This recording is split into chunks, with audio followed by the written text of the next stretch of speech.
Hello and welcome, my name's Ryan, I'm also known as RM2K Dev. In the last video, we set up all of our servers initialization phases, thingy-mabobs, I forgot what they were called. I don't know where I was going with that.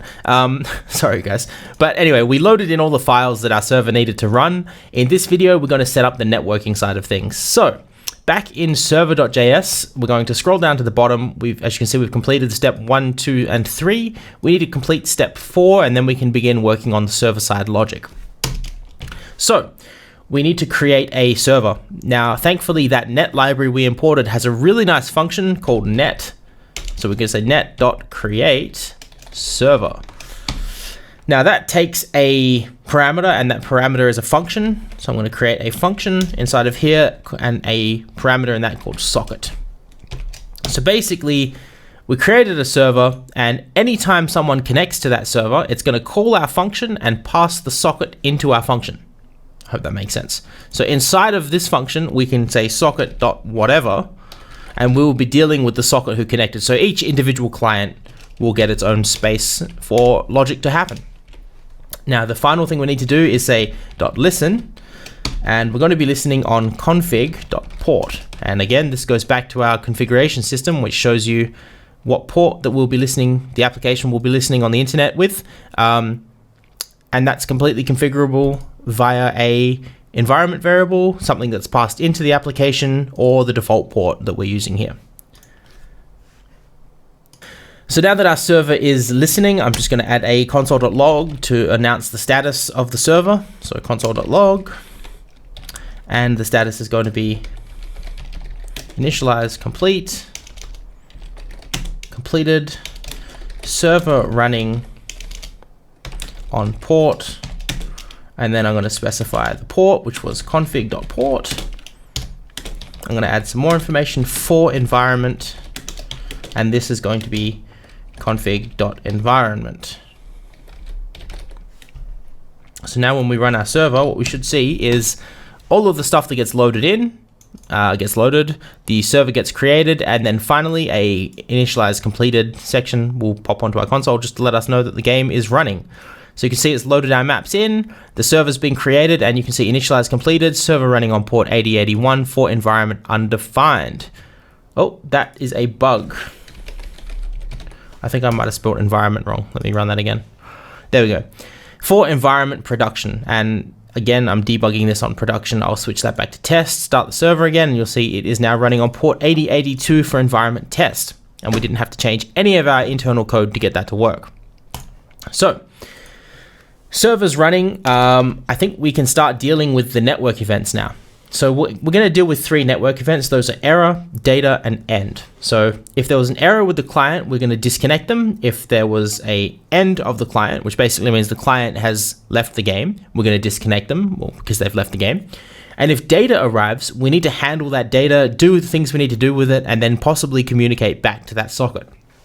So let's say socket.on. Now this accepts a first parameter. It's going to be error.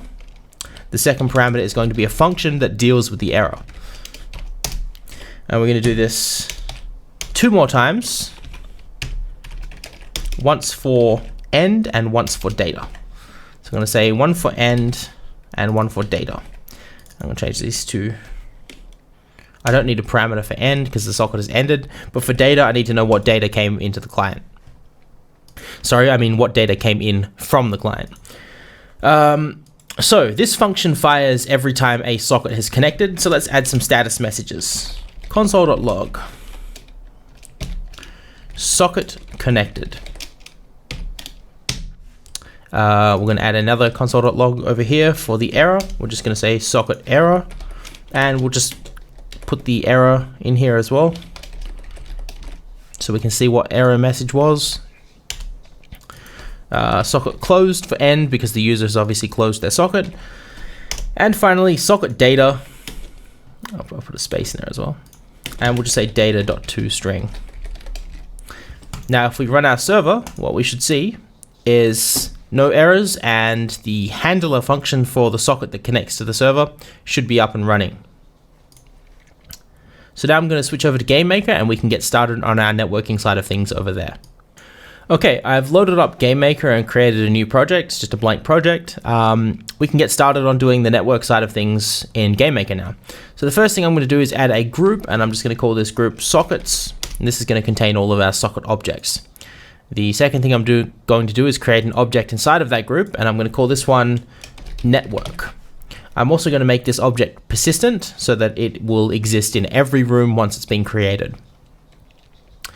To that object, I'm going to add a create event and a code segment to that create event. I'm going to name my code segment because that's good practice. This is going to be called initiate the connection. And in that code segment, we are going to add some very basic code. We're going to store the socket. So we're going to say socket equals network create socket. And it's going to be of type network socket TCP.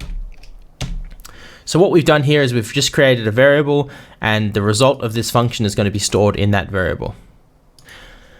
The next thing we need to do is create a connection to the server. So I'm going to use the function network connect underscore raw. Now this accepts three parameters, the first being the socket that we want to use to connect, the IP address or the URL of the server that we're going to connect to, and the port that the server is running on. So I'm going to say socket because that's the socket we just created. The port is going to be my local host, so 127.0.0.1. If you're running the server on a remote machine, you can use the IP address of that machine, or if you're running it on a server, you could use the DNS. And the port, well, our test server runs on 8082. And I'm just going to close that function off and end that with a semicolon. Now I'm just going to close out of this object and we can get started on our rooms. So I'm going to add a room. I'm going to call this one here. The first thing I'm going to do, you don't have to do this. This is completely up to you if you wish to do this. But I'm going to set my room size to 640 by 360, which is 1280 720p halved. And I'm going to call this room RM init. So basically the first point of contact to our game, this room will fire. And in that room, we're going to add one instance of the network object, and that will be it for this room. So the other thing I'm going to do, again, this is completely optional, but I've got some background artwork that I'd like to add to my project. So I'm just going to drag those in from Windows Explorer now. So I've actually created a couple of screens. One is a loading screen, one's a connecting screen, and one is the title screen of my application, of my game, sorry. So I'm just going to drag those in, and I'm going to set those as backgrounds. I'm going to just change those to, I'm going to get rid of the word background 2 and just change it to BG. And I'm going to do the same for the title screen image, BG underscore title screen. And once again, I'll do the same for the loading screen, BG loading. So in our initialization room, I'm going to change the background to say connecting. I'm going to use the connecting background. So this basically says connecting, please wait. So what happens is the network object will connect to the server. When it's connected, we will establish a handshake, which is basically the server saying, hey, welcome to my game. When that happens, we will move the player from the connecting screen into the title screen. And that should pretty much be it for now. So that will do it for our GameMaker side of things for this video. I'm just going to jump back into the server so that we can see what happens. Now the server is running on port 8082 for environment test, and if I run our GameMaker project, if I start that up, I'll just quickly compile, and we'll see connecting, please wait, but that's only because we haven't dealt with the event yet. But on our server, we should see socket connected. So basically what's happened is our server is running, the socket has connected to our server, it's fired this function here, which has basically established all of these events that are now listening for the socket to error, end, or receive data, and it's also put a message onto the console saying, hey, someone's connected to your server. Now if I close this game window, the socket will obviously end, and we should see something saying socket closed. So that is how we handle players logging in and logging out of our server. So thank you guys for watching. Don't forget to like the video, subscribe to my YouTube channel, share it with your friends and family and any programmers you know. Leave comments and feedback in the comments and feedback section below. And if you have any feature requests and things like that, then yeah, leave a message. So thank you guys for watching. I'll see you in the next video. Bye.